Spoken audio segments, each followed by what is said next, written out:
Good day, everyone. My name is Lawrence Lumagbas, and for today, I am tasked to give you a presentation on how open mapping can make a big impact to the Sustainable Development Goals, or the SDGs.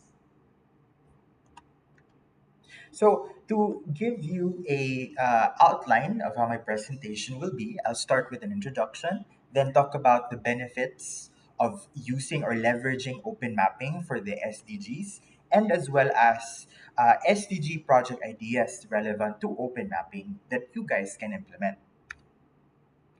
So, again, although this conference will definitely give you more information on open mapping, I just like to begin with a high level definition of what open mapping is, and it is a global movement to create free and open geographic data. One interesting thing to note about the open mapping community is because this type of community or this community cares deeply about the quality and the use of geographic data. And of course, it includes people from all parts of the globe and society. It could be the experts from experts of different geographic technologies to just to people uh, that are present in your own neighborhood. So it can be any citizen who can be engaged when it comes to open mapping. So I guess all of us already aware of what OpenStreetMap is. It's a tool that has 3 million people have already registered to it. It is the map of the world, as they say, and it approximately has 30,000 to 40,000 contributions every month. Now, through excellence in data, what OpenStreetMap can do is it allows those participants to become fully engaged citizens. Now, of course, I will move on to talking about the SDGs, right? So let me first introduce what this term is for those who may not be familiar. So SDGs are known as the United Nations Sustainable Development Goals, and this was united by all the member states of the Nations starting 2015, and the goal was to end poverty, to protect the planet, and also to ensure that all people enjoy peace and prosperity by 2030. So now you might be asking, why are these SDGs important?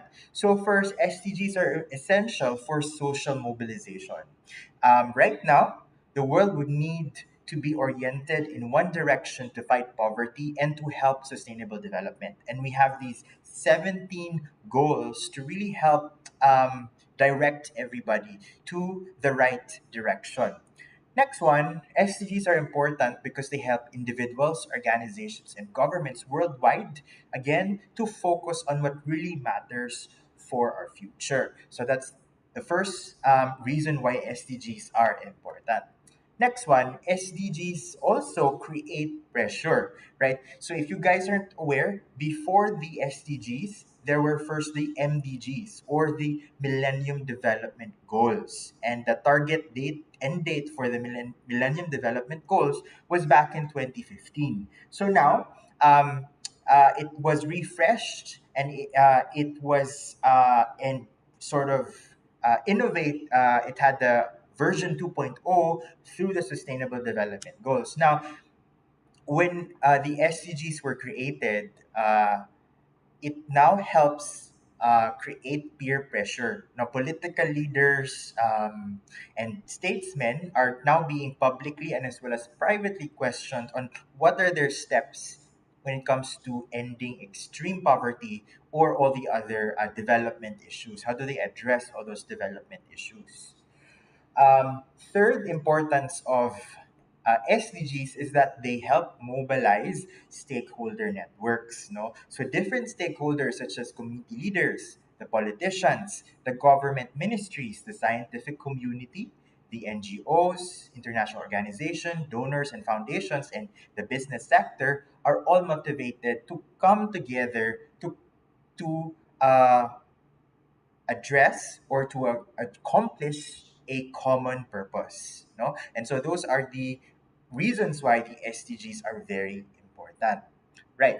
So now I'll move on to what are the benefits for using or leveraging open mapping uh, in relation to the SDGs, right?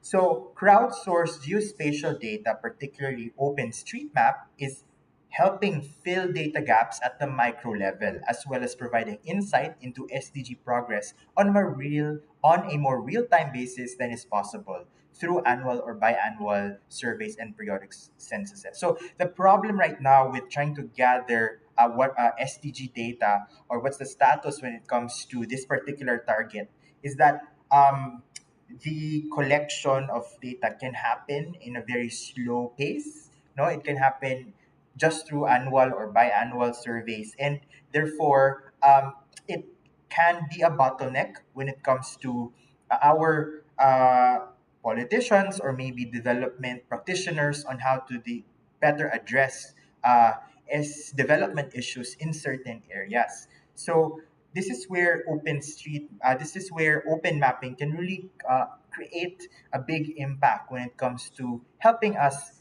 have a more real-time understanding of where is our status when it comes to our progress of accomplishing the SDGs.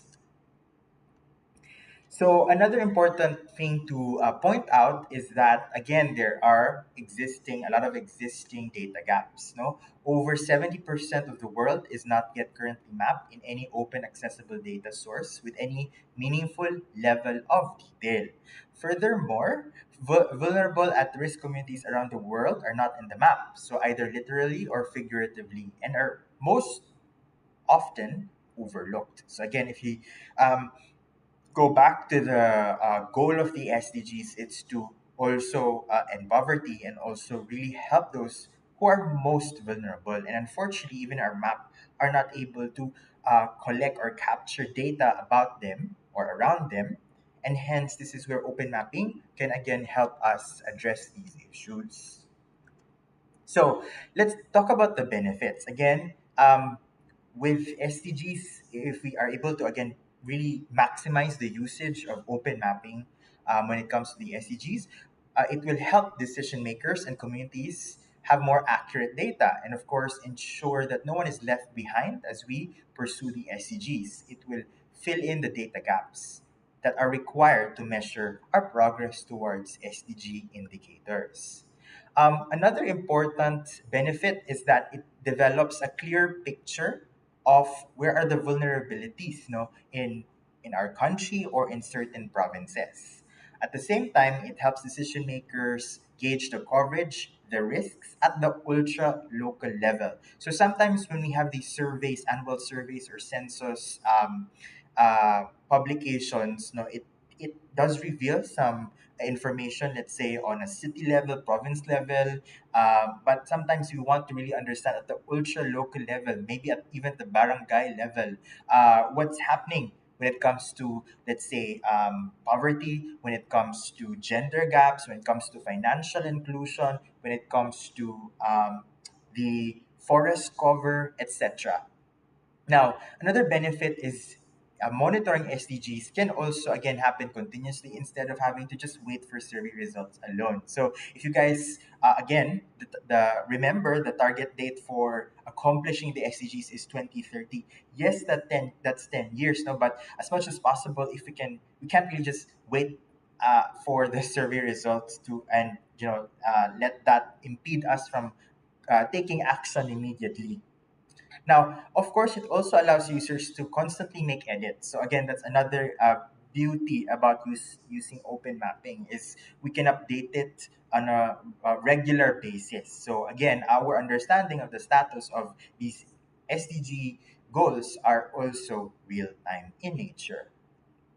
Now, let me now give you examples of project ideas that are related or relevant to open mapping, right? Or you can basically look at these examples as starting points if you would like to implement an open mapping project that would directly be aligned to one of the 17 SDG goals. So I'll go through this one by one, or the seven, and it starts with, of course, the first one is about poverty. So, goal number one is end poverty in all its forms. And some examples include mapping financial services to identify gaps, and also understanding, basic financial services, including microfinance. So this is there are already organizations that have done this, and it would be great if we can even um, leverage on the best practices these organizations have already done. Next one, we can work with rural communities to map out underrepresented villages, no, especially those that are really in the far-flung areas. It can also help us understand and commercial activity to understand what are the economic needs and opportunities, right? So if we know that certain areas are good at maybe planting certain crops or have experience in doing this particular type of trade, we can leverage them and integrate them into the economic landscape, no, and in the supply chain. So that is one way that we can make open mapping data actionable. And of course, it also helps us. We can also survey households for land ownership status. The next goal is about ending poverty and also achieving food security and improved nutrition and promoting sustainable agriculture. So, mapping, and one way to do this, or one example of an SDG project related to open mapping, is to map access to food, banks, outdoor access, and also grocery stores, right? It Next one is to identify unused urban spaces that can be transformed into community garden plots. So again, no, it can be a signal for us to maybe adopt urban gardening, for example, in those areas and really maximize that land so we can ensure food security within our communities. Next one is landscape use and agriculture information such as crop types and also seasonality. So again, it also has a relationship or a relationship when it comes to agriculture data as well. So the third goal or third example would be about ensuring healthy lives and promoting well-being for all at all stages. So we can use open mapping by trying to map out areas affected by certain disease outbreaks, right? So we have better understanding of which areas are more sort of maybe dangerous or high risk, right? And we can prioritize health interventions in those areas. We can also and an example of this was use of the OSM for mapping communities in Mozambique for indoor residual spraying of insecticides and insecticide-treated mosquito nets distribution. And we can also map incidents of household displaying healthy behaviors. So, for example, sleeping under a long lasting insecticide treated bed net in malarious countries or seeking timely care when ill. So it can also give us an indication whether certain health interventions are effective or not when we use open mapping as a data collection or data monitoring tool. And we can also map our space as locations, no, or even establishments that are accessible or inaccessible to people with disabilities. In the fourth goal, which is ensuring inclusivity and quality education for all and promote lifelong learning, we can use open mapping to map out barriers to education. For example, no, the distance between a student's place, and also how long they have to travel to school to unsafe or vulnerable areas. So it can help us highlight which are those places that might need more intervention from the government in terms of funding or in terms of subsidies. We can also create detailed maps of schools in a given community along with information about school size, number of teachers, number of bathrooms, etc. So it gives us again a snapshot of the situation in those schools. We can also even engage students in on-the-ground geographic data collection to improve map literacy and as also spatial awareness. So even students could be engaged when it comes to open mapping projects. Next one is goal number 5, which is achieving gender equality and empowering all women and girls. So here we can engage girls and women in mapping areas for their community that are unsafe or pose serious risks, right? So this is one way where we can help other females try to avoid those areas because certain incidents might have happened, or it's prone to, like, certain locations is prone to maybe drug addicts or sex offenders maybe. So this is where open mapping can be useful. Next one is create asset maps and services and resources such as women's health clinics and vocational training centers. So these are just examples on how we can use open mapping to accomplish goal number 5. Now, moving on to goal number 6, how do we ensure access to water and sanitation for all? So, open mapping can be used to map out water points and quality within refugee camps to understand distribution of and access to drinking water. We can also map out latrines, public toilets, and other facilities, as well as attributes to understand the distribution and access to sanitation facilities. So, moving on to goal number 7, we can also ensure access. Goal number 7, by the way, is about ensuring access to affordable, reliable, sustainable, and modern energy for all. So, we can educate the community of the importance of sustainable energy to their respective households, and we can also try to map out no other. For example, the infrastructure such as power lines and plants to understand which areas might need further sort of mitigation measures, risk mitigation measures. Next one is SDG number 8. So in SDG number 8, the goal is to promote inclusive and also sustainable economic growth, employment, and decent work for all. So here we can try to provide vocational training and the latest open source GIS tools to substantially reduce the proportion of youth that are not in employment, education, and training. So that's how we can try to help out in SDG number 8. Now, for SDG number 9, it is about building resilient infrastructure, promoting sustainable industrialization, and fostering innovation. We can do so by mapping roads in rural areas and monitoring the development of road networks over time.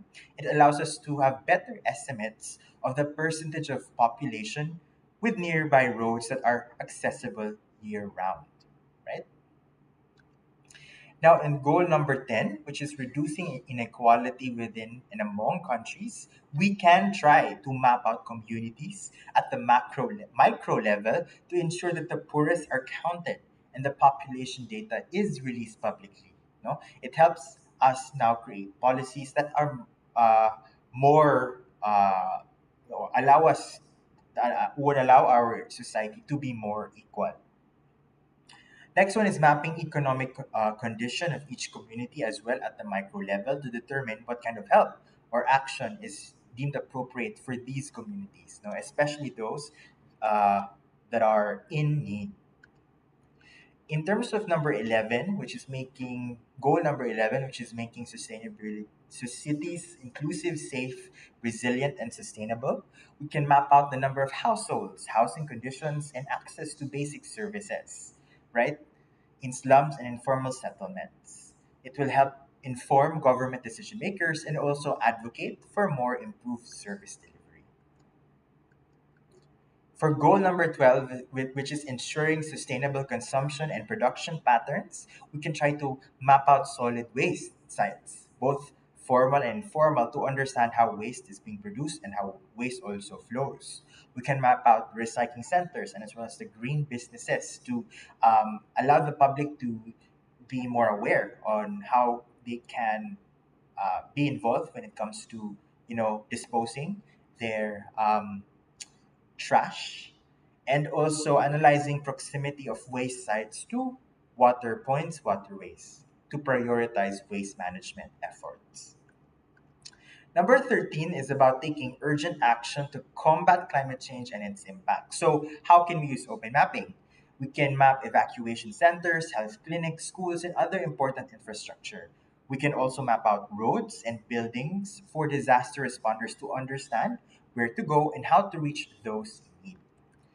For goal number 14, which is life below water, we can map out mangroves and other important coastal habitats to monitor changes in land cover. We can also map the fish markets to monitor distribution of fish sellers to ensure that legal practices are there, as well as it promotes small local fishermen. And we can also map out water and drainage to inform water flows into open oceans as well as pollution input.